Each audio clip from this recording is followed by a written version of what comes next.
Les Chevaliers du Zodiaque, la saga de Zeus. Chapitre 17, le Challenger sans vie. Entrez. Au cœur de cette zone de ténèbres, Seiya de Pégase, Shiryu le dragon et Chant d'Andromède rencontrent leur nouvel ennemi. Le saint de Pégase demanda « Êtes-vous l'empereur qui protège cette zone? Où est la sortie ?» Shiryu dit qu'il devait rejoindre le paradis au plus vite. Et Chant demanda « Pouvez-vous nous laisser passer ?» À ce moment, Thérèse de Pluton, le dieu de la beauté intérieure, répondit « Alors tu n'as rien remarqué? Je n'ai pas besoin de te frayer un chemin, tu dois déjà être mort. Comme je l'ai dit, cet endroit est le cimetière des dieux. Une fois entré dans le vide capable de capturer les âmes des dieux, tu es déjà prisonnier du prélude à la mort, je n'ai rien à faire. » Seiya, Shiryu et Chant étaient effrayés. Mais quoi? Nos corps ont-ils perdu leur liberté? Nous avons perdu la raison, notre existence disparaît. C'était la zone mortelle créée par le Thérèse de Pluton qui enveloppait les chevaliers de ces ténèbres. Les guerriers d'Athéna hurlèrent de désespoir. Non. Nos vies et notre cosmos tout entier sont-ils volés? Nous ne pouvons pas lutter contre ce puissant flot de ténèbres. Et Thérèse déclare, ainsi, vous coulerez jusqu'aux confins des ténèbres, jusqu'aux profondeurs des entrailles. Il n'y a aucun moyen de le combattre. Et en vous enterrant ainsi, vous ne vous réincarnerez jamais. Soyez-en au moins extrêmement fiers, car vous pouvez être enterrés avec les dieux et dormir à leur côté pour l'éternité. Chant d'Andromède utilise soudain ses chaînes en disant, si cela continue ainsi, nous serons tous vaincus ici. Chaîne d'Andromède trouve une issue. Le chevalier d'Andromède utilise sa technique de l'onde de foudre. Et ainsi, la chaîne avance au Thérèse, trouvant une lumière au bout du tunnel. Une brèche permet de s'échapper de cette zone. Le disciple de Zeus est surpris.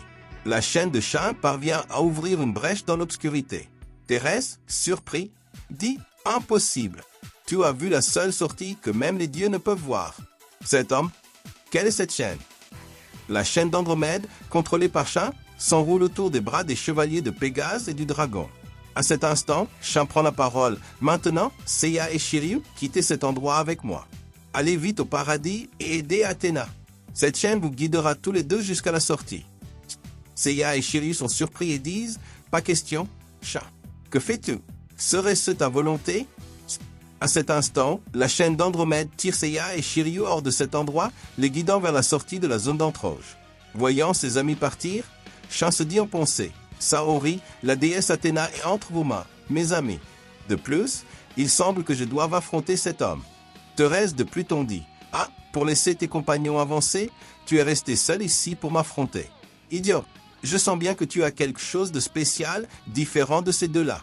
Mais en toutes circonstances, choisir de rester ici revient à choisir la mort.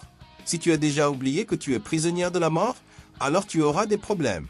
De plus, tu as déjà lâché tes chaînes, il n'y a donc aucun moyen de t'échapper.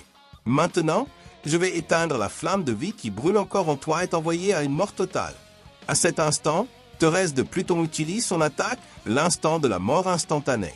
Son cosmos frappe complètement le corps de Chant. Les yeux du chevalier de bronze devinrent blancs et il se dit en pensée « Ma flamme de vie disparaît. Mon cosmos ainsi que mes sens sont emportés. Espoir, courage, mission et souvenir. Je perds tout. Ma vie humaine entière ne fait plus qu'aille avec les ténèbres. Seiya, Shiryu, Yoga, Athéna et mon frère Ikki. » Chant sombrait lentement dans les ténèbres et en l'observant, Thérèse dit « Andromède, tu as atterri aux confins des ténèbres infinies. De ton cosmos à ton âme, tout a été arraché. Tu as été complètement effacé de ce monde, à jamais. Trouver un moyen de sortir de cette zone pour ses amis ne signifiait pas grand-chose. Ces deux-là ne mettront sûrement jamais les pieds au paradis. Pourquoi ne peuvent-ils échapper au sort d'être enterrés par Apollon dans le temple du soleil ?» Mais soudain, une lumière apparut derrière l'empereur de Pluton. Thérèse fut surpris. Qu'est-ce que ce cosmos? En regardant en arrière, il dit « C'est impossible. Est-ce une illusion? Il y a une lumière dans les ténèbres. Depuis la création du monde, il n'y a jamais eu un instant de lumière illuminant ces ténèbres infinies, ces profondeurs. Non, en fait, ce n'est pas une lumière.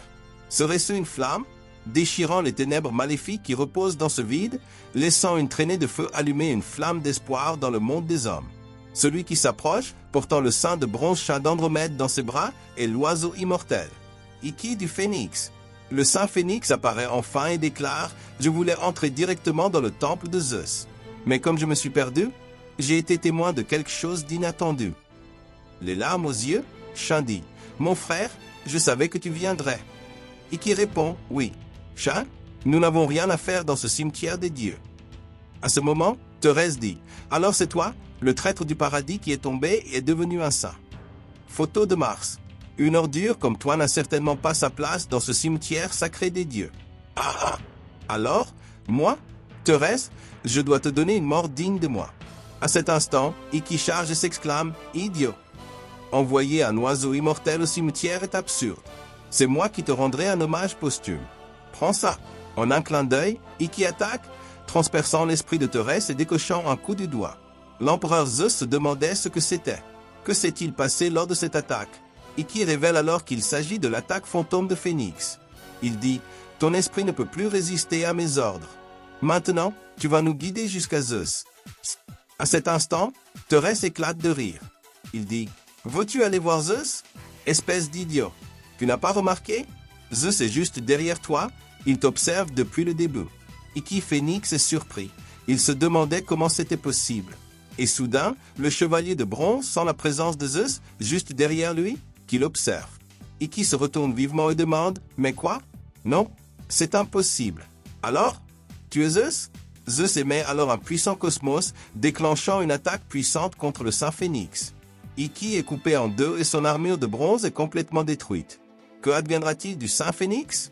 Ne manquez pas le prochain chapitre de Knight of the Zodiac, The Zeus Saga ici sur la chaîne.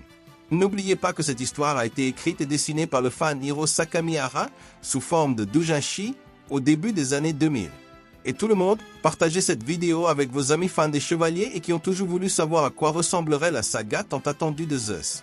Merci d'avoir regardé cette vidéo jusqu'au bout et à la prochaine. Avez-vous ressenti le cosmos?